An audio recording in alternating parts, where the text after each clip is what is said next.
say, what's the benefit now if I'm, in my late 70s of trying, can I even change anything at this point? And the answer is absolutely yes. Yeah. No, I mean, number one, a lot of I'll be honest, I think number one, that generation in general was healthier, more fit, and entered into their later years in a better condition than a lot of our youth is today.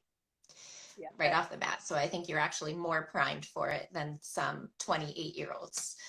But it's never too late, right? It's never too late to make a change. And the truth is, yes, compensation patterns, after you've been doing the same compensation for many, many years, some of them might become dysfunction. Some of them are really ingrained in your body.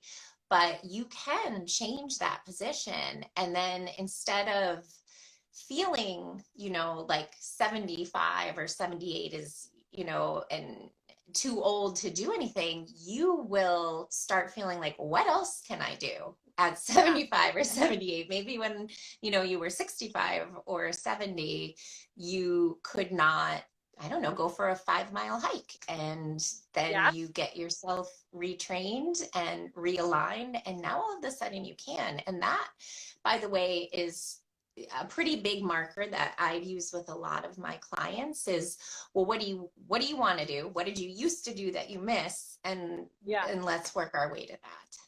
Yeah. Yeah. Well, because age is really just the amount of time in a position, and it's not a fixed thing that like once you're 67 your knees expire, or like once you're 72 everyone has a herniated disc, because that's not true, and we also, to your point, have 20 somethings that these days are thinking that they need more medical or surgical intervention. And so it is about the amount of time spent in a position. And once you enter, our body absorbs the impact of stimulus all the time. And we tend not to think that that's true. We tend to think that maybe like only when we're exercising and we're designating it as exercise does our body respond. But like there aren't fixed expiration dates on your joints. We are not milk. Right, exactly. And in terms of functionality of each joint in your body can respond really quickly to the stimulus that's, your body's introduced to. So sometimes we don't even realize that if we're sitting at a desk for 8 hours, you are training your body to adapt to that position. You might not see it as training, but that is what's happening.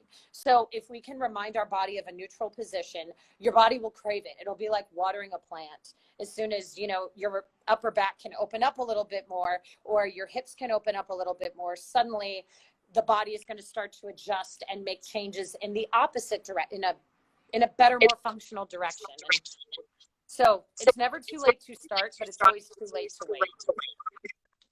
I like that. Yeah. And a lot of times you'll adjust really quickly too. Like a few things will really make a big difference. And that's another thing. If something's been set a long time, it doesn't necessarily mean it's been set in stone. It might not even be super hard. It's just almost habit. So if you just reverse it once or twice, it might go away, and then you're able to build upon it more and more. And also, I think we've had, at least in Boston, we have a good number of older active adults that come to us after having a surgery, a hip replacement or a knee replacement surgery. It did get to that point where they needed to have it done. And so Egoscue can be really helpful in making your new hip last and keep you in better shape than before. Because if you get a hip replacement surgery, it doesn't necessarily mean all the things that caused the old hip to get out of alignment went away as soon as they put that titanium in there. You need to still retrain the muscles to hold that new hip in the proper position. That's absolutely true. And, both hips are the same age. There's a reason that one needed that replacement and the other didn't. So you want to address that underlying cause.